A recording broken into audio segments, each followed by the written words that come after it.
Hello बच्चों। आप अपने BPHCT 133 के एग्ज़ाम की तैयारी स्टार्ट करने से पहले ये वीडियो देख लेना, उसके बाद तैयारी स्टार्ट करना। क्योंकि इस वीडियो में हम आपको बताने वाले हैं कि क्या एग्ज़ाम में क्वेश्चंस आपके PYQs में से रिपीट होते हैं या फिर नहीं। अगर इसका डायरेक्ट आंसर बताएं तो यस, 50 to 80% तक क्वेश्चंस आप पे रिपीट होते हैं।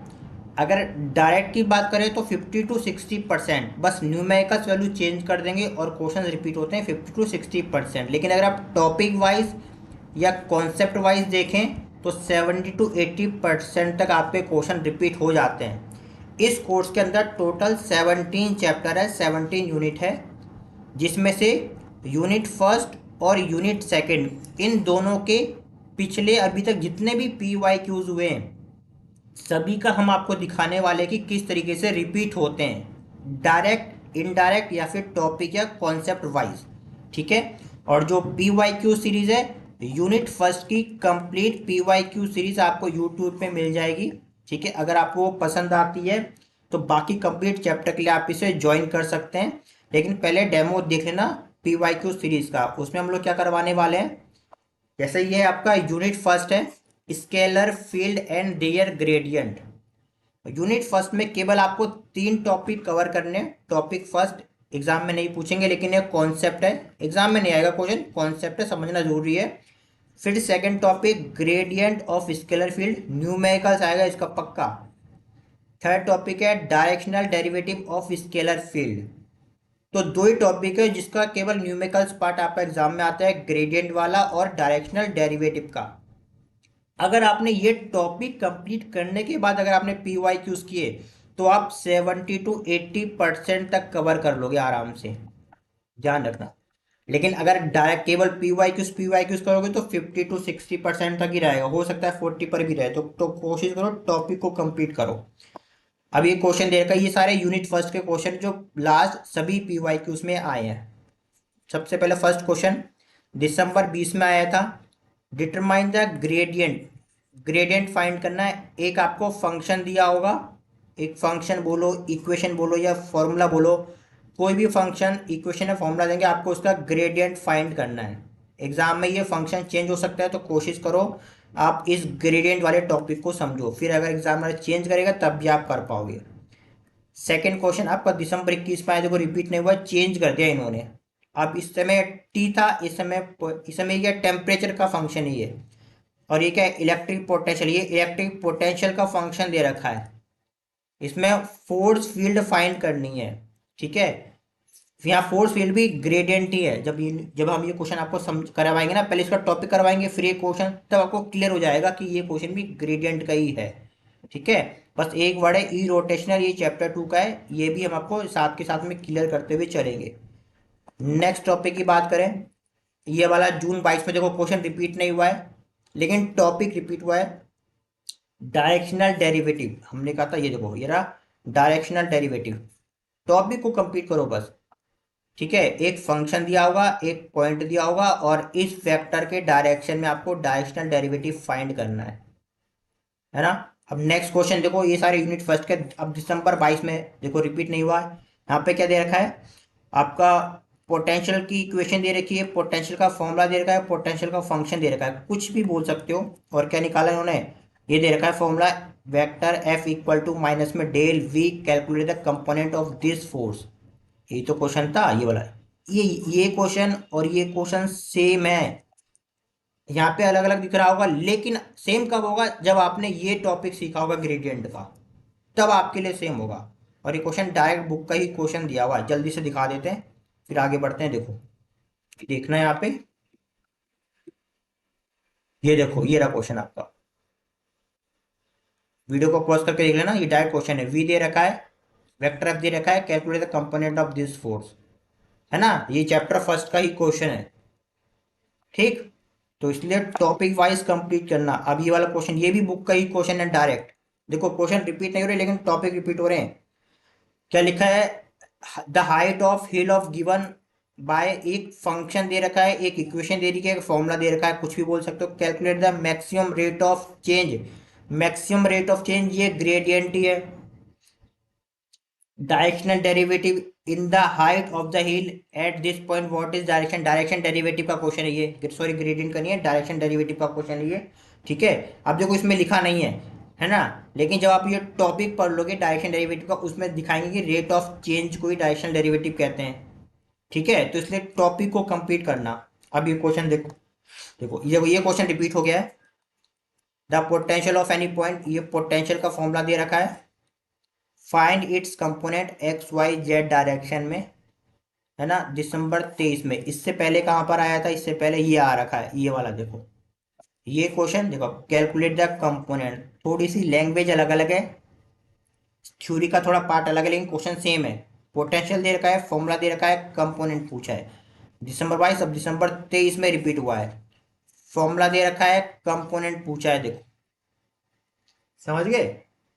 ग्रेडियंट का क्वेश्चन है, तो ग्रेडियंट, पहले ग्रेडियंट टॉपिक को कंप्लीट करना। देन नेक्स्ट उसके बाद ये देखो, इसमें भी एक v equal to x square plus cos y और x माइनस जेड, इक्वेशन बोलो, फॉर्मूला बोलो, फंक्शन बोलो, वो दे रखा है। ठीक है, एक इसके लिए फील्ड डिफाइन है, इसका क्या बताना है, डायरेक्शनल डेरिवेटिव। तो डायरेक्शनल डेरिवेटिव को अगर आपने किया होता तो ये वाला क्वेश्चन, ये वाला क्वेश्चन भी आप कर पाते डायरेक्शनल डेरिवेटिव का, ये वाला क्वेश्चन भी आप कर पाते डायरेक्शनल डेरिवेटिव का, और आप ये वाला क्वेश्चन भी कर पाते। देखो एक टॉपिक से तीन अलग अलग क्वेश्चन, अगर पी वाई क्यूज करोगे तो तीनों के लिए मेहनत करनी पड़ेगी। टॉपिक करोगे तो एक टॉपिक में तीनों क्वेश्चन कवर हो जाएंगे। और लास्ट हमारा, determine the unit normal to the curve, unit normal vector निकालना है। ये भी आपका ग्रेडियंट वाले पार्ट में आ जाएगा, इसमें सिर्फ डेरिवेटिव करना होता है, वो हम आपको बता देंगे, बहुत इजी सा है। ठीक है, एक फंक्शन दिया होगा, इस पॉइंट पे आपको यूनिट नॉर्मल निकालना है, ये रिपीट हुआ है क्वेश्चन पे कई बार। ठीक, नेक्स्ट देखो अगेन, डिटरमाइन द ग्रेडियंट। ये स्केलर फील्ड दे रखा है, स्केलर फील्ड बोलो, फंक्शन बोलो, फॉर्मूला बोलो, क्या निकालना है इसका, ग्रेडियंट। जून 25 में देखो, आप अगर आप बैक जाके नोटिस करोगे, वैल्यू चेंज है, पॉइंट चेंज है, लेकिन टॉपिक सेम है, ग्रेडियंट।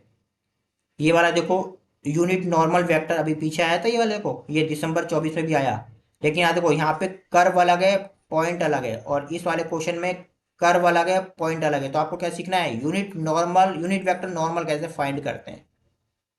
ठीक है, वो आपका यूनिट फर्स्ट था। ठीक है, तो जो पी वाई क्यू सीरीज होगी, उस पी वाई क्यू सीरीज में हम लोग यही करने वाले हैं, पहले इन सभी टॉपिक्स को समझेंगे। मुश्किल से ये टॉपिक 30 मिनट का होगा, थ्योरी वाला पार्ट बता रहे हैं, मुश्किल से पूरा ये कितने का हो, 30 मिनट का होगा पूरा थ्योरी वाला पार्ट। उसके बाद फिर आप लोग न्यूमेरिकल्स करना बस। ठीक है, सब कवर होगा, सारे क्वेश्चन, सारे टॉपिक। ठीक है, अब हम करते हैं सेकंड वाला। सेकंड हमारे पास क्या दे रखा है, यूनिट 2।